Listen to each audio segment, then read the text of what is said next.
breaking down all the plays and getting you in the action. We've got you covered all season long. Welcome to the BCSN Nation podcast, powered by Marco's Pizza. Hello and welcome everyone to the latest edition. We are episode 16 today alongside Mike Robb. I am Justin Feldkamp. As always, we are presented by Marco's Pizza here on the BCSN Nation podcast. We are nearing, depending on which part of the sport you're talking about, Mike Robb, when we're talking football, we are at the end or near the end, looking forward to bowl season at the college level, the playoff push at the NFL level, and we are finished with high school football both in Michigan and in Ohio. And we had two champions from our area, one in Michigan, one in Ohio. The Whiteford Bobcats got it done in Division 8 in Michigan.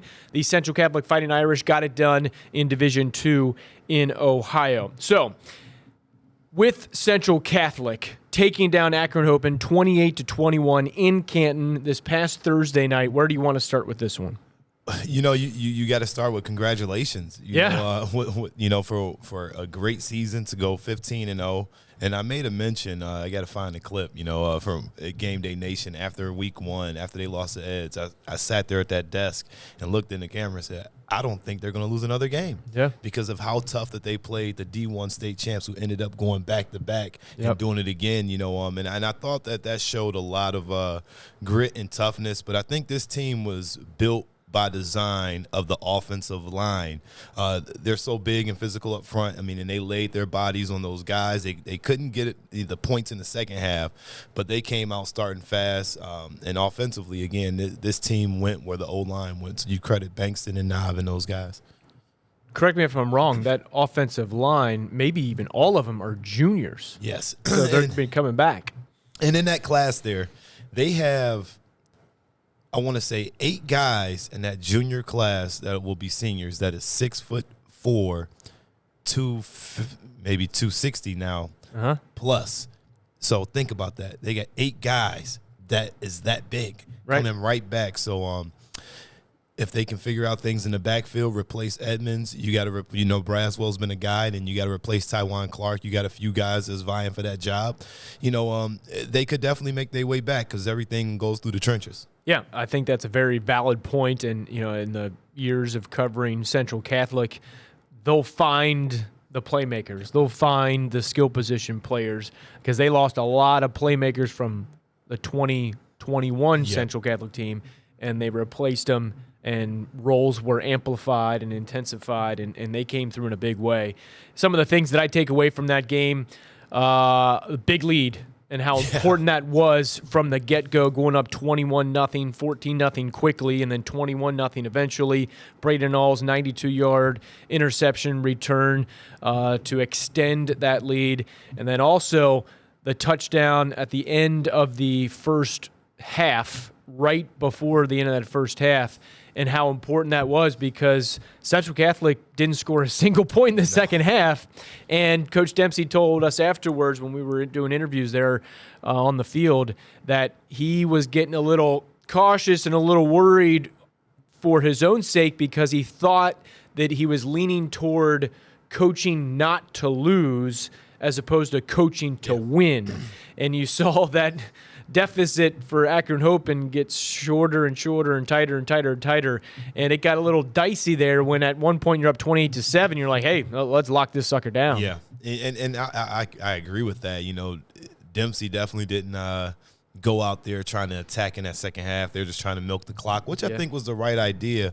But when you got a guy so special like Lamar Sperling's on the other side who won Mr. Football, he rushed for nearly 400 yards, breaking the Division II state championship record rushing. And, this guy's, he's amazing. I think that a college that gets him is going to be lucky. He reminds me a lot of Bryant Koback and his style of play, So outside of that, I think defensively, Central Catholic did the bend and don't break, and offensively they came out and took care of the business, where I think that Tywan Clark was definitely the centerpiece of this team, although, like I said, we talk about the offensive line, but Ty Clark managed this football game extremely well. Although he's handing the ball off a lot, he had some gutsy moments where he made big plays for this football team. Yeah, Ty Clark's stat line, he had 15 rushes for 77 yards. He had more rushing yards than passing yards. Passing 7 of 13 for 62 yards and a touchdown. That touchdown pass went to 𝗬𝗍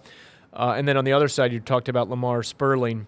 He's a University of Buffalo commit. I don't know if I was going to say, I don't know if a championship game, 356 yards rushing, 3 touchdowns, along of 49. He just got offered by Kentucky too. Did he? This Okay. weekend, yep. Okay. And he averaged 8.9. But there are certain. I've seen plenty of high school football games in my career and in my life. That's one that stands out. And I know he's not top tier right now. You just mentioned Kentucky. He's like 5'8", 5'9", a $185. That might even be a little generous. But, I mean, he was a special player. He talked about, I know in this area, people know Blake Corum, the running back from Michigan, and how he gets right up to you, right up to the defender, and can go left or right. 𝗦𝗫𝗀 was very similar to that. Central Catholic's defense is legit. They have bona fide A-level players across the board, and he, quite honestly, made some of them look funny. I mean, he was juking and jiving, and they went for it on third down and 20 and 3rd and 17. They opted to run the ball, and they got it both times. Yeah, he's just that good, like you said. I mean, I've watched him all year long, just like his highlights and on Twitter and just following him. Great young man. And I'm like, he can't be as good as I'm watching. And then when we got to see him in person, I was like, this is getting scary hours for Central Catholic, because I'm like, we're not going to stop him. I'm like I said, he's like the great running backs that you will see.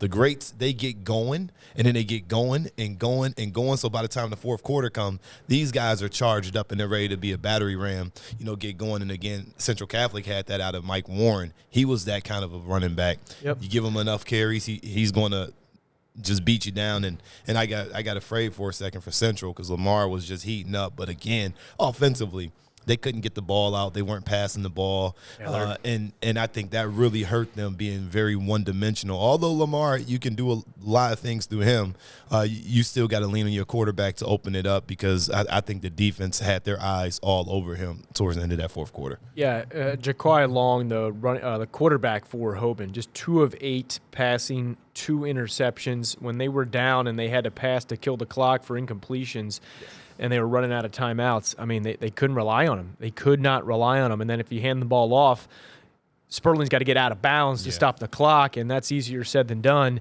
So, that was interesting to have that caliber of a team where their quarterback, I know he was better than what we saw in that championship game, but to me, I was like, man, that's a Division II in Ohio quarterback at the state championship level. And I don't want to knock, 16, 17, 18-year-old kid, but I was just kind of surprised at how that played out on their offensive side of the ball. He transferred into the state of Ohio. He's new to the state. He's new to that team, and he's come in as a 3-star prospect, had a lot of hype. So it's okay for a little bit of criticism. You earn it. You're getting Division I offers. You're going to have the eyes on you, and especially being in the state of Ohio and how important football is. Yep. People are going to watch it. And you got to find a way to step up. But for him being a young guy and able to come back for the following years, this is going to be something that he lives with this offseason and continue to developing it better. Yeah, you talked about how Sperling got offered by Kentucky. Did I see Chris Edmonds, the running back for Central, get offered by BGSU, correct? Yep, he got Bowling Green, and he's got to offer an opportunity to go there, and he's going to have a few more things rolled through. So congrats to Chris, man. And also Caden Holmes got an opportunity from Bowling Green too. So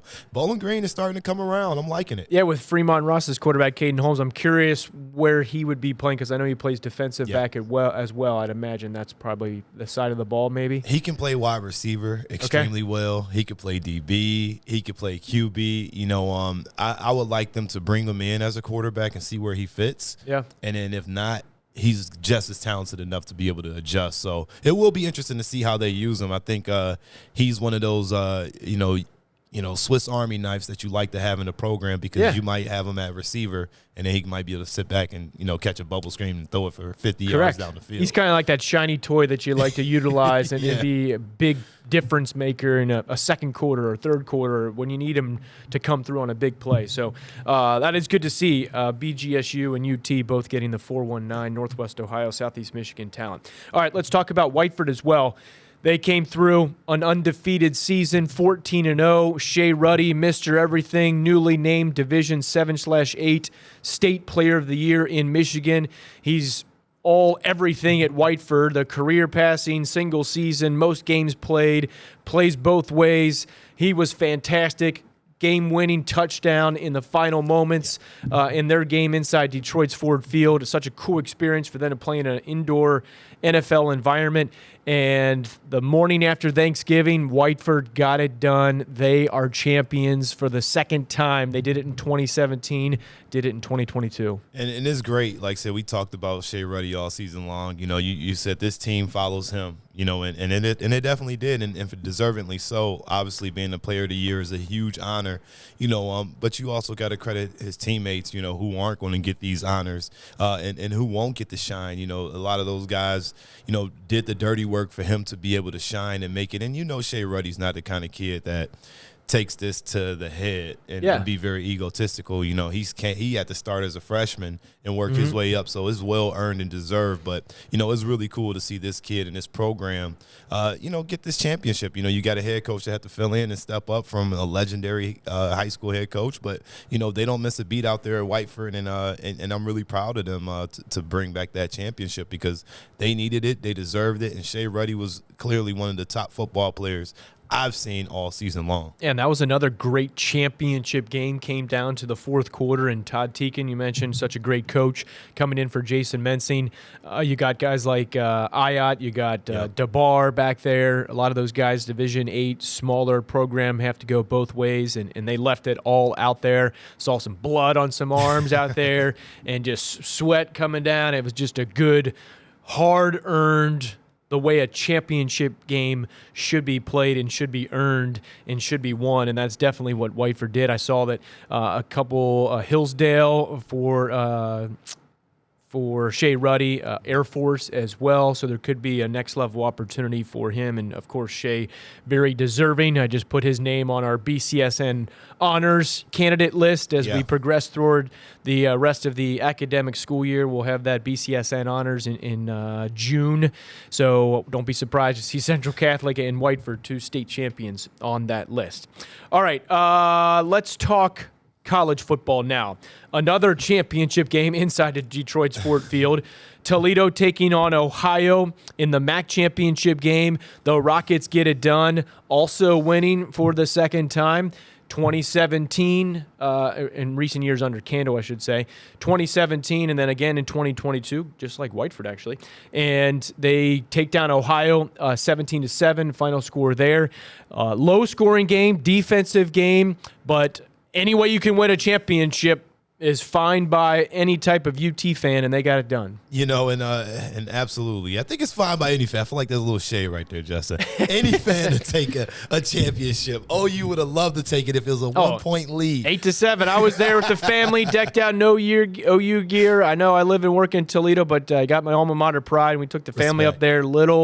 Little disappointed with the offensive effort, maybe some play calling that I personally didn't like, but I'm not a D1 coach. But 17-7, Rockets victorious. Yeah, and it was a great game. You know, I thought OU came in with a lot of energy. Again, I talked to you about it before we got on. Is their crowd was amazing. I mean, they came loud and proud. I mean, I don't know about the drivers. I had to go past those guys on the highway. I mean, they were all over the place. But to see them travel was really cool. But also to see the UT fans get out there and on the field, nobody knew who was going to come out starting. Was DQ going to be ready? Right. Was Tucker Gleason going to be the guy? Or were we going to go on to Richter, down in the third-string quarterback? Nobody knew, and one DQ went out there. I think a sense of calm went across the team. I watched them warm up and watched how they got focused. And DeQuan Finn was just nothing short of spectacular. Yeah. The reason why this team made it to the state championship, but to the MAC championship, is because of him. Yep. And as he goes, the team went, and I thought he did an excellent job being a leader, staying even-keeled, and being able to make it through the whole game, with that high ankle sprain and some of the other injuries he did, that he had. But, he has experience. winning in that stadium. He won a state championship in high school at MLK there. Yep. And I asked him about it. I said, which one felt better? He said, absolutely this one for sure. He said, the second one was better, but he said, I don't lose on this stadium. I like that. That's a good statement. With him, because we saw him try to play with that ankle sprain. So, you want to have that type of mentality in a quarterback who can, hey, I'll go out there even if I'm not 100% kind of thing. But you really, when he is hobbled, that takes away the most valuable asset that I think he brings to a team is that ability to scramble, ability when a play breaks down to make something happen out of nothing. And he did not look like himself in the games at the end of the regular season in which he tried to play. But in an indoor 71-degree temperature environment, he was spectacular. I mean, I think OU got him maybe once when he was backpedaling and fell down by himself due to some OU pressure on him. But he was, oh, man, the one play where OU's side of the field thought, he's down, and they showed the replay, and he was, like, levitating with his knees above the turf. He definitely 100% correct call by the refs. He was not on the ground. His knees were up off of the ground and scrambled to his left and turned it into a potential disaster for UT's offense into a big game. Yeah, and I was standing right there on the UT sideline, and I saw it, and I'm like, yeah, he's not down, and he just kept going. You see the players stop, but that's just one thing, coaching. You don't stop until you hear the echo of the whistle. And literally the echo of it, you got to keep going and going. And that's what DQ did. He knew that he wasn't down. He knew that the replay officials would correct it, and there's sometimes throughout that game, where the ball just bounces around. You just got to touch the ball and grab it and get on it. You just never know. And for DQ to be so heady like that, I think that was one of the moments of the game that kind of helped Toledo just get over that hump, because we're used to this offense scoring 40 points in the past few weeks. It hadn't been that way. But, to come out and score 17 and win the game, a lot of the credit goes to DQ, but most of it goes to the defensive side of the ball. I was just going to bring up, that was my next point here. Vince Karras, the defensive coordinator for UT, all season long they had played well, aside from the debacle at Ohio State, and Ohio State makes a lot of defenses look silly. But that when you needed it the most, a championship game, defense wins championship. Sometimes it's cliche, but that was totally omnipresent there on this past Saturday. I talked to Coach Karras after the game and asked him about, just the jump from Division III to Division I, and what that's like. He talked a little bit about the adjustment, but he said at the end of the day, football's football, and he talked about the players, and how they bought in and they've made it easier for him to be able to adjust and to have the players that you have. I mean, Jamal Hines stepping up, having a big game, Nate Given having a big game, and having Dallas Gant. That also helps, right? When you have guys like that. So for Coach Karras and Coach 𝗦𝗫𝗀, I listen to Coach Cool all the time on the sideline as he's coaching up the defense. They really respect him. They respect what he's telling them. They respect the adjustments that's being made, and they go out there and they go compete. But this team is led by the leaders on the team, and I think that's what makes a championship team what it is when you can have Deontay Johnson looking at Maxon Hook, or Maxon Hook looking at Bauer, and they going after each other, and it's not the coaches coming after them to hold each other accountable for what they're supposed to do. And I saw it in their face, and I saw it in their eyes all season long. And I knew once we got into this 70-degree weather with no cold and all this other stuff, that this team would come together. And I thought defensively, they played their best. I mean, you had a run-pass option, and I think what really helped was having Bowling Green play OU with that quarterback, because the option game is something that OU does really well. And Coach Karras mentioned it. He said, if we didn't get the chance to see him, C.J. Harris out there with that option, we would have known what to prepare for. Do we prepare for him like he's Rourke, or do we prepare for it as, whatever? But I think they've got hit a few times on those speed options and the tight end up the seam type thing, and they came back and shut it down. So I thought Nate Bauer, for sure, was probably one of the best football players on the field defensively, and he doesn't get a lot of praise, and he deserves it. Yeah, C.J. Harris, the backup quarterback for OU in place of Curtis Work, who ended up being the MAC Offensive Player of the Year. So he tore his ACL towards the end of the season. Hopefully he's back. He'll, if he does come back, he should be a force to be reckoned with for OU and BG on the MAC side of the East Division there. So, great game. Hats off to the Rockets. It's time for the BCSN Nation Podcast Question of the Week. Send us your question on Twitter, Instagram, or Facebook using the @BCSN Sports and #BCSN Podcast. All right, so the question, what is the significance, keyword there, the significance of UT winning the MAC? It's a lot of ways to go with this one.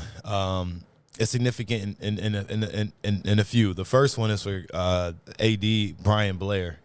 For him to be here for less than 6 months, getting his first MAC championship and being a part of this, I think is huge just for the whole UT athletic department.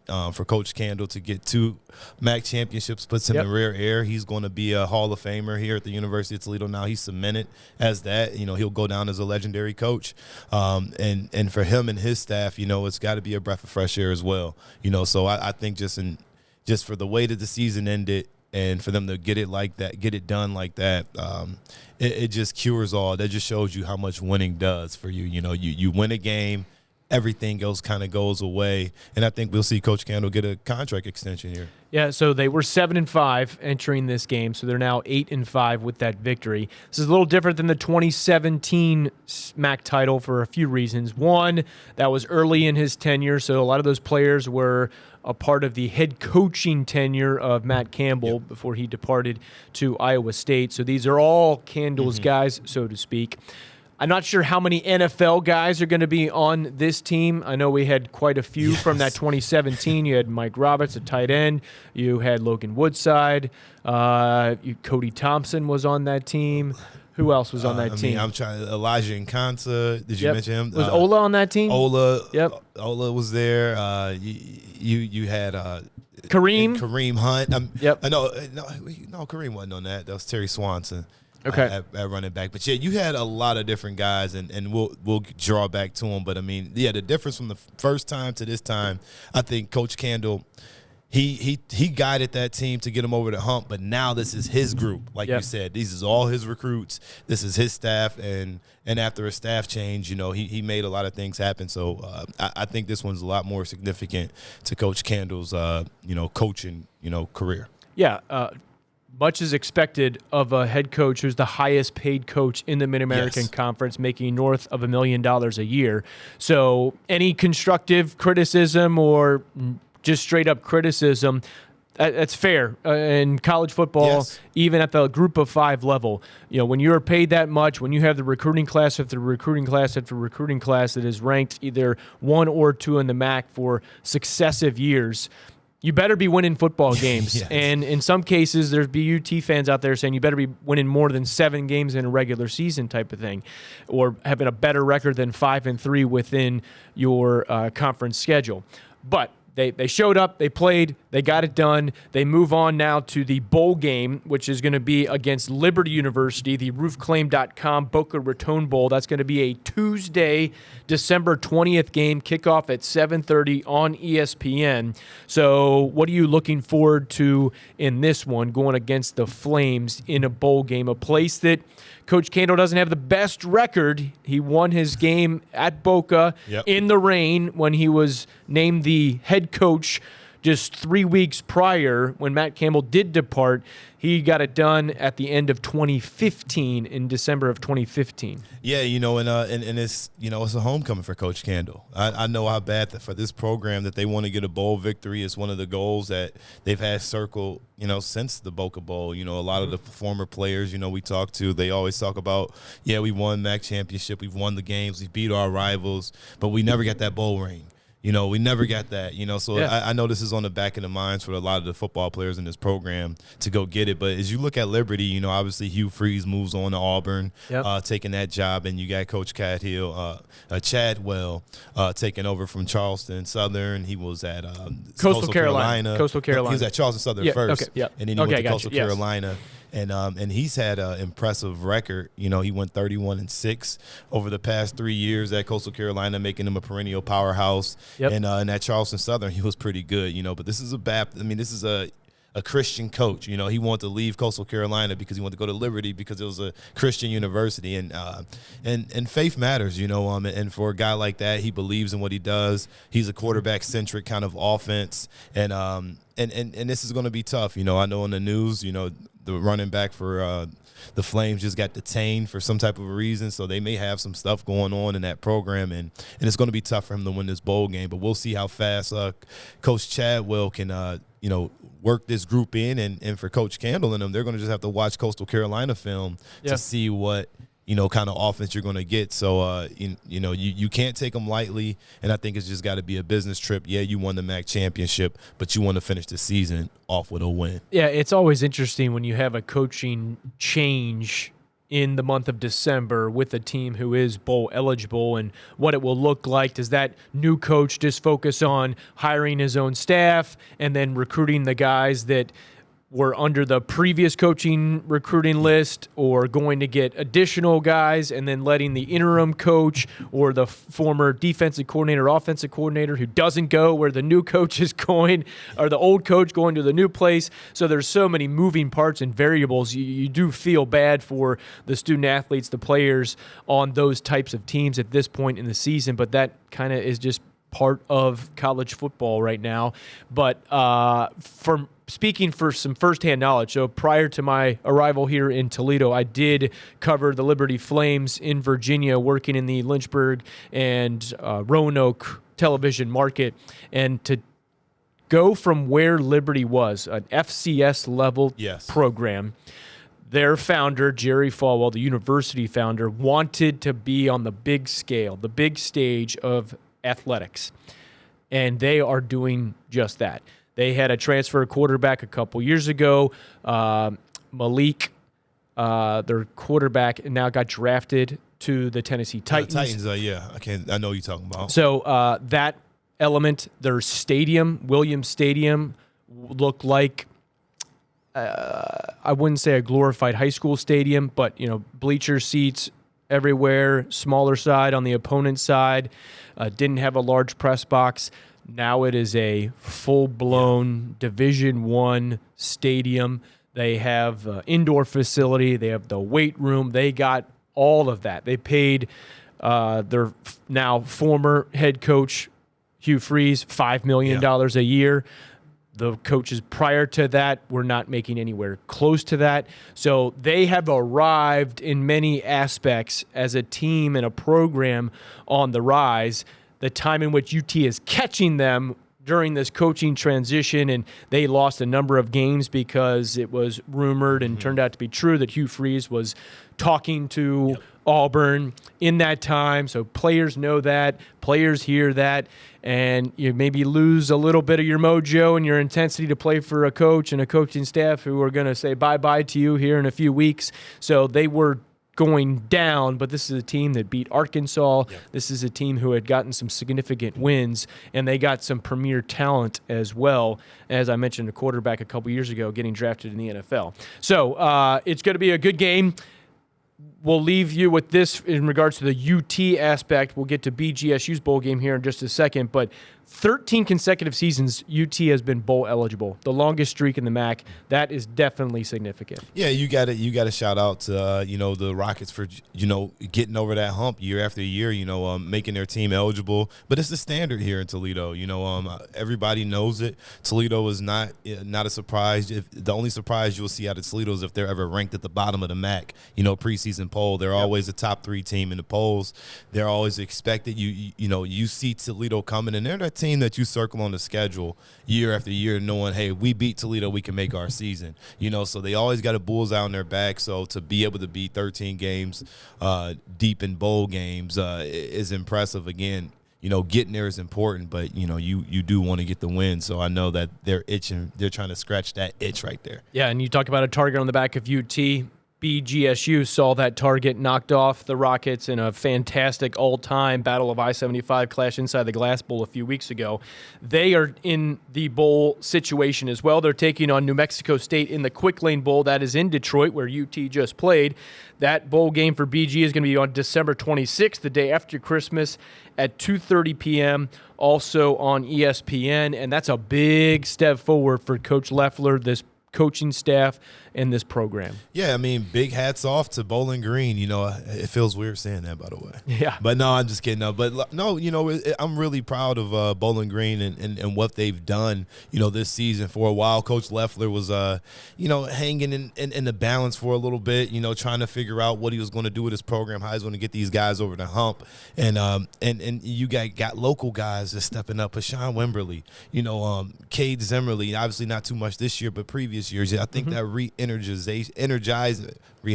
What is that? Re-energizes. Re-energize. You know, the program having local kids step up in a big way. They're recruiting them. And you know, you got Brown from Fremont Ross. You know, so getting this 419 area back on board with Bowling Green is important for the economy down there. Yeah. But more important, just for the high school kids that want to go play Division I football. That's not at UT. You know, BG's a great place, and for them to get to that bowl game by knocking Toledo off, that's a statement. You know, and that's something that's going to burn Toledo for a while, because I saw their faces after that. You know, they wanted them in the MAC championship, but OU said, no, y'all not having no parts of it. But that game right there was definitely a statement, and for them to win that game twice in Loeffler's, you know, tenure, you know, I think it's important for the rivalry, but more important that Bowling Green is able to get over the hump and continue to get top-tier kids to stay home and play locally. Yeah, Dontrez Brown from Fremont Ross, Trent Sims from Northview gets significant minutes in the secondary for BG's defense. And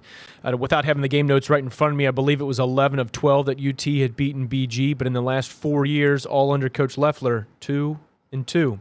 So the rivalry is back in many intents and purposes. And you know, obviously, if you're on one side or the other of this rivalry, you want your team to win each and every year, and you really don't care about the well-being of the other program. But for just fans of college football who want to see competition, as a member of the media who covers it, you want to see both programs healthy.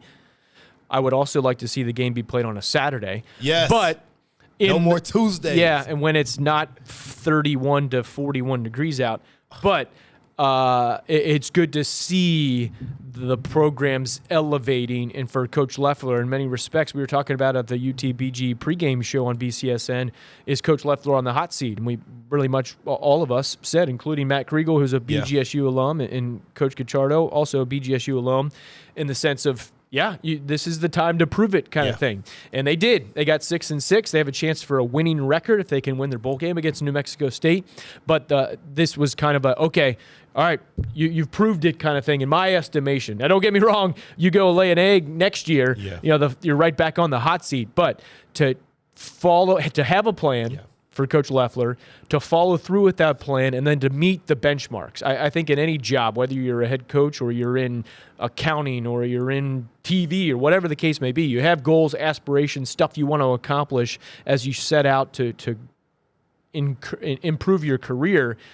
They are doing that at BG. Yeah, and it's important, because when you playing good, you're winning well, and the guys in your program feel comfortable about, you know, the direction that it's headed in. You know, that's how you get recruits to come. That's how you get guys. That's how you get those high-quality assistant coaches, because they see your program is trending upwards. And right now, I think for the past 4 years, you can make a huge case that BG is trending in the right direction. Like I said, wins and losses matters, but morale is important. And every time that you talk to those guys, you know, like I said, being in the media, you know, obviously being a big-time UT guy, but being on the other side and hearing it from the guys, you know, they really believe in this program, and they believe that they're heading in the right direction. And, again, you got some really good recruits committed to Bowling Green coming out of Springfield, Ohio, wide receivers and things of that nature. So you want to be able to, you know, see them be successful. So, I want BG to be good so Toledo can beat them.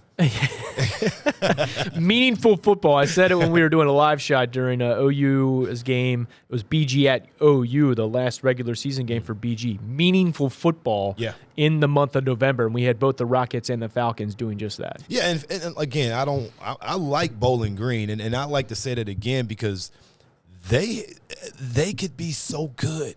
Especially with the area and so much talent just surrounding and playing that meaningful game at OU. I literally thought that BG was going to win and we was going to see a rematch of the Toledo BG game. So I was cheering for BG. But again, it just shows you how good football is in the state of Ohio. 2 MAC teams from the state of Ohio playing up there in Detroit. Bowling Green right there on the fringe to be able to make it. Kent State trending up. We got to just pull up Akron and Miami of Ohio and to the MAC. But like I said, Ohio's got great football, and to see those 2 teams late in the year playing for something that matters. I said it again, it helps the 419 community just build and grow, and especially down there in Bowling Green with those scholarship offers going to kids outside this area. More kids than ever. Like I said, you might see a Chris Edmonds sighting down there. You might see Caden Holmes. We talked about it. And those are some of the most electrifying players in this area. If there's no room there, I'd like to still see him in the area. Yeah. Great football talk about the high school and college level. Some programming notes here for BCSN. Coming up on Thursday, we got girls hoops. All these games on the BCSN Now app. And then later on TV tape delay, we got Fremont Ross taking on Central Catholic. Big track showdown there. On Friday, Game Day Nation Week 2 and the Overtime Highlights Show.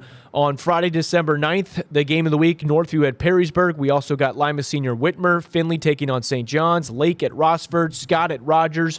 We got girls hoops, Northwood at Ottawa Hills, also in Sandusky area, Huron at Margaretta, Perkins at Huron, hockey on the ice, St. John's at Northview, and then we got Saturday, the Walleye back in town to take on Indy. We got Ottawa Hills, Toledo Christian. We got the St. John's Wrestling Invitational on Saturday. And then Sunday, we have Walleye again at 5 o'clock. And before that, the Battle of the Badges, an event that BCSN is always proud to present and show on our airwaves. The Battle of the Badges, Toledo Police Department against the Toledo Fire Department. That will be at the Huntington Center. Puck drops at noon for that one. Hey, just one other game. I don't know. Did you mention Rogers and Scott on that list? Did I skip over that? That's my bad. Scott and Rogers, boys hoops. Are you on the call for that? I'm on the call That's for why, that. That's why I said. There we go. He's bringing it up. If I didn't bring it up, Mike Robb's bringing it up. He will be on the bleachers, the baseline, wherever they put us at Rogers. He will be on the call for that City League showdown. For Mike Robb, I am Justin Feldkamp. Thank you for watching and/or listening each and every Wednesday at 3 o'clock. We drop this podcast, the BCSN Nation podcast, sponsored and powered by Marco's Pizza. Thank you for watching and/or listening. We will see you next week.